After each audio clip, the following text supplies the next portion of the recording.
بسم اللہ الرحمن الرحیم۔ آج کے اس پروگرام کے حوالے سے ہمیں ایبٹ آباد سے خط لکھا ہے جناب خلیق الزمان صاحب نے۔ آپ یہ دریافت کر رہے ہیں کہ بارشوں کا موسم چل رہا ہے، اس میں عام طور پر شجرکاری کا اہتمام کیا جاتا ہے۔ آپ رہنمائی کیجئے کہ کیا اس کام کے لیے ہمیں رسول اللہ صلی اللہ علیہ وسلم بھی کوئی تعلیم دیتے ہیں؟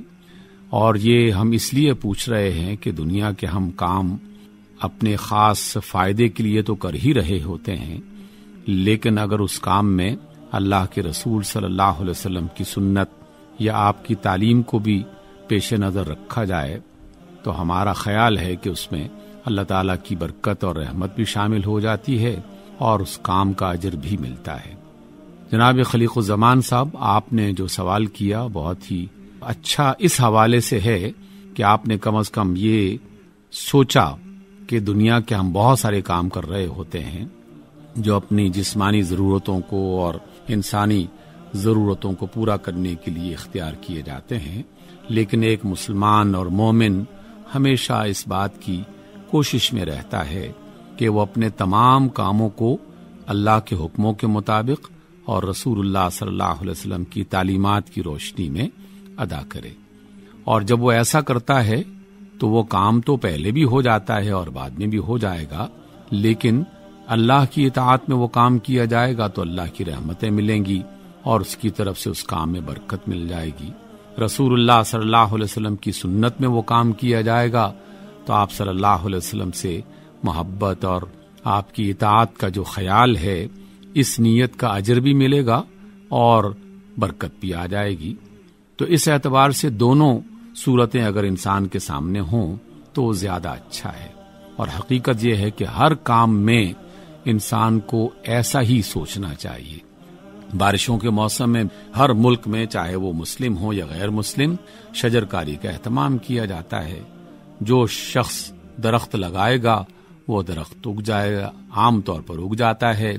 اور ان کا علاقہ سرسبز ہو جاتا ہے۔ لیکن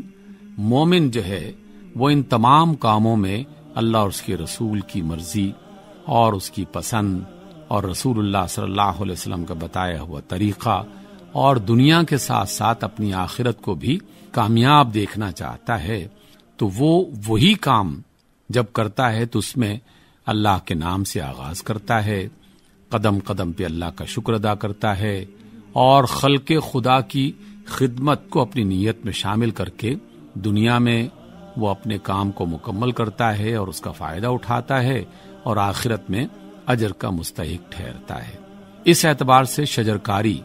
دنیا میں رہنے والے تمام انسانوں کی وہ بنیادی ضرورت ہے جس سے زندگی کا ایک سائیکل چلتا ہے۔ قانون فطرت اللہ رب العزت نے دنیا کی زندگی کے لیے جو بنا رکھا ہے، اس میں درختوں کا اور پودوں کا اور سبزے کا، فصلوں اور کھیتوں کا ایک بہت بڑا کردار ہے، جس میں صرف انسان اپنے لیے بھوک مٹانے کا بندوبست نہیں کر رہا ہوتا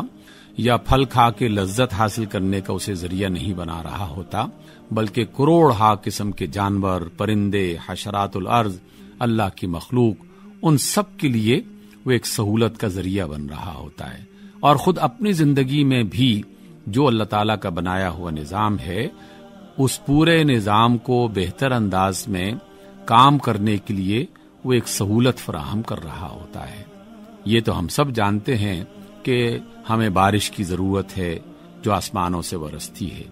اور وہ بارش زمین کی تہوں میں جا کر پھر چشموں کی صورت میں باہر نکلتی ہے، وہ پانی باہر آتا ہے، دریاؤں کی صورت میں، ندی نالوں کی شکل میں وہی پانی جو ہے وہ ہمیں مستقل سیرابی کا موقع فراہم کرتا ہے اور اس کا سبب بنتا ہے۔ لیکن بارش کا جو بہت بڑا سورس ہے وہ درخت ہیں، کیونکہ اللہ تعالیٰ نے زمین کا نظام ہی کچھ ایسا بنا رکھا ہے۔ تو اس اعتبار سے یہ زندگی کی ضرورت بھی ہے اور دنیا میں رہتے ہوئے اپنے رزق، اپنی سہولت، ان تمام کے لیے بھی اس کی ضرورت ہے۔ یہ بھی ہم جانتے ہیں کہ ہر جاندار سانس لیتا ہے اور سانس کے لیے صحیح صاف ستھری آکسیجن کی اسے ضرورت ہے، اور دنیا میں آکسیجن جو ہے وہ مہیا کرنے کا سب سے بڑا اور سب سے مؤثر ذریعہ جو ہے وہ درخت ہے۔ تو اس اعتبار سے قانون فطرت بھی اسے اس بات پر آمادہ کر رہا ہے کہ وہ درخت لگائے، درختوں کی حفاظت کرے۔ تو اسلام جسے رسول اللہ صلی اللہ علیہ وسلم نے ہم تک پہنچایا، تو آپ نے باقاعدہ اللہ کی ان تعلیمات کو بھی ہماری زندگی کے ساتھ جوڑ کر ہمیں اس کی تعلیم فرمائی اور اس کی طرف توجہ دلائی۔ آپ علیہ السلام جب مدینہ منورہ میں تشریف لے گئے تو مدینہ منورہ ایک ایسی سرزمین ہے کہ جہاں کھجوروں کے کثرت سے باغات تھے، وہاں نسبتاً آب و ہوا مرطوب اور کچھ چشمے کنویں وغیرہ بھی موجود تھے، اور وہاں کے لوگ بہت بڑی تعداد میں باقاعدہ کھجوروں کے باغات لگا کر اس سے رزق حاصل کیا کرتے تھے۔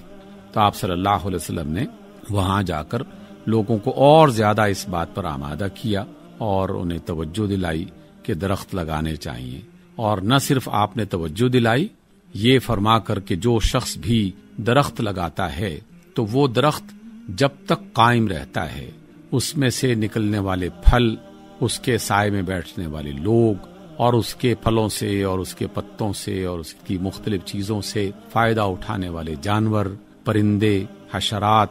جو بھی اللہ کی مخلوق اس درخت سے فائدہ اٹھائے گی، ان تمام کا یہ اجر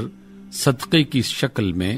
اس درخت لگانے والے کو ملتا رہے گا۔ گویا کہ ایک ایسا صدقہ ہے کہ جو جاری رہتا ہے اس وقت تک جب تک کہ وہ درخت موجود رہتا ہے، اور اس کی ضرورت جو ہے وہ ہر ایک جاندار کو یقیناً محسوس ہوتی ہے۔ کوئی سائے میں بیٹھ کر فائدہ اٹھا رہا ہے، کوئی اس کا پھل کھا رہا ہے، اور کوئی اس کی لکڑی جلا رہا ہے، کوئی اسے ایندھن بنا رہا ہے، اور بہت سارے دیگر جو فوائد ہیں۔ تو اس لیے آپ صلی اللہ علیہ وسلم نے باقاعدہ اس بات کی تلقین فرمائی، اور نہ صرف تلقین فرمائی بلکہ خود اپنے ہاتھوں سے بعض اصحاب گرامی کے کھجوروں کے باغات میں جا کر کھجوروں کے درخت اور ان کے پودے لگائے۔ تو جو کام اللہ کے رسول نے فرمایا ہو وہی بہت ہے ہمارے لیے کہ اللہ کے رسول کا فرمان ہے، ہمیں وہ کرنا ہے، اور جس کو فرمانے کے ساتھ ساتھ آپ نے خود کیا بھی ہو تو وہ کام اور زیادہ معتبر ہو جاتا ہے، ہمیں اس کی طرف زیادہ توجہ کرنی چاہیے۔ اور خاص طور پر جس کو قائم رکھنے کے لیے آپ علیہ السلام اس کے علاوہ بھی تعلیم دے رہے ہوں تو پھر اس کا ثواب اور اس کی توجہ ہمیں اور زیادہ سوچنی چاہیے۔ تو رسول اللہ صلی اللہ علیہ وسلم نے جہاں درخت لگانے کی فضیلت بتائی، جہاں اپنے ہاتھوں سے درخت اور پودے لگائے، لوگوں کو اس بات پر انکریج کیا، وہاں باقاعدہ مختلف موقعوں پر جب بھی کبھی کوئی لشکر روانہ کیا جاتا، جب بھی کسی غزوے کا آغاز ہوتا تو لوگوں کو تعلیم دی جاتی تھی کہ دیکھو کسی بوڑھے پر ہاتھ نہیں اٹھانا، کسی عورت کو نہیں مارنا، کسی بچے کو اذیت نہیں پہنچانا۔ ان باتوں کے ساتھ ساتھ یہ بھی آپ فرمایا کرتے تھے کہ خبردار کسی سرسبز سایہ دار اور پھل دینے والا، یعنی کسی بھی درخت کو جو تر و تازہ ہو اس کو بلا ضرورت نہ کاٹا جائے۔ گویا کہ درختوں کو برقرار رکھنا اور زرخیز آباد زمینوں میں جو موجود فصلیں ہیں ان کی حفاظت کا اہتمام کرنا حالت جنگ میں بھی اللہ کے رسول صلی اللہ علیہ وسلم کی تعلیم رہی ہے۔ ہم آج کے بظاہر ترقی یافتہ اور بظاہر کلچرڈ قسم کے لوگ اور قومیں اور ادارے جو اپنے آپ کو بہت ہی کلچرڈ اور تہذیب یافتہ سمجھتے ہیں، آئے دن دیکھتے رہتے ہیں کہ جنگوں میں ایسی بمبارمنٹ کی جاتی ہے کہ سینکڑوں میلوں تک پھیلے ہوئے درخت جلا دیے جاتے ہیں، فصلیں برباد کر دی جاتی ہیں، باغات اجڑ جاتے ہیں، اور جہاں کہیں کسی لشکر نے پڑاؤ کیا وہ آس پاس کی سرزمین کو اور وہاں پر موجود فصلوں اور باغات کو اپنی ملکیت سمجھنا یہ ان کے لیے معمول کی بات ہے، اور وہ یہ سمجھتے ہیں کہ ہم تو اس ملک کی حفاظت کے لیے نکلے ہیں، تو اس لیے یہاں کی ہر چیز ہمارے لیے جائز اور حلال ہے، اور اس میں وہ اس بات کا خیال بھی نہیں رکھتے کہ یہ زمین کس نے اگائی ہے، کس نے اس پر محنت کی ہے، اور وہ اپنی بہت ساری حرکتوں کی وجہ سے وہاں کے درختوں کو، باغات کو اور پھلوں اور سبزیوں کو نقصان پہنچاتے ہیں، اور انہیں اس میں ذرا بھی پریشانی نہیں ہوتی۔ تو حالانکہ رسول اللہ صلی اللہ علیہ وسلم کی واضح تعلیم ہے، شجر کاری کو اختیار کرنے کے لیے، درخت اگانے کے لیے حوصلہ افزائی کی گئی، توجہ دلائی گئی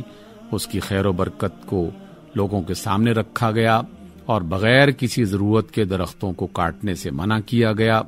تو اس اعتبار سے جب بھی کبھی ایسا موسم آئے، اور پاکستان میں یہ موسم کم از کم 2 بار لازماً یہ موسم آتا ہے، ایک بارشوں کے موسم میں اور ایک بہار کے موسم میں. تو جب بھی یہ موسم آئے اور تو اس میں 2 کام بڑے واضح انداز میں ہونے چاہیے. ایک کام حکومتی سطح پر کہ وہ لوگوں کو ذرائع ابلاغ کے ذریعے سے باقاعدہ توجہ دلائے، درختوں کے بارے میں رہنمائی فرمائے کہ کون سے علاقے میں کون سا درخت کس طرح لگایا جا سکتا ہے، اور اس کے ساتھ ساتھ عام لوگوں کو بھی اس پر آمادہ کیا جائے اور انہیں درختوں، باغات اور جنگلات کو نقصان پہنچانے سے روکا جائے.